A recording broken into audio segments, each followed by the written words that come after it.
Hello everyone, welcome to my channel Rama వంటకాలు. అమ్మవారికి ఎంతో ఇష్టమైన ప్రసాదం చక్కెర పొంగల్ని కమ్మగా ఎలా రెడీ చేసుకోవాలో ఇప్పుడు చూద్దాం. దానికోసం ఒక గ్లాస్ బియ్యాన్ని, అర గ్లాస్ పెసరపప్పుని తీసుకోండి.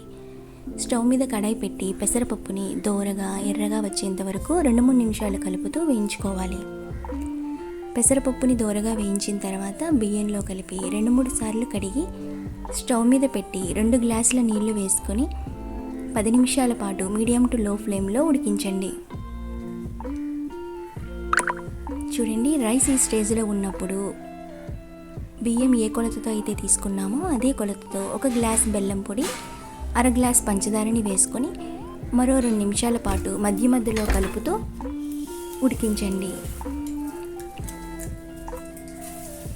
చూడండి, రైస్ దగ్గర పడింది కదా, దీనిలోకి 1 టేబుల్ స్పూన్ నెయ్యి వేసుకొని చిన్నగా కట్ చేసుకున్న కొబ్బరి ముక్కల్ని దోరగా వేయించుకొని పొంగల్లో వేసి కలుపుకుంటే అమ్మవారికి ఎంతో ఇష్టమైన ప్రసాదం చక్కెర పొంగలి రెడీ అయిపోయిందండి.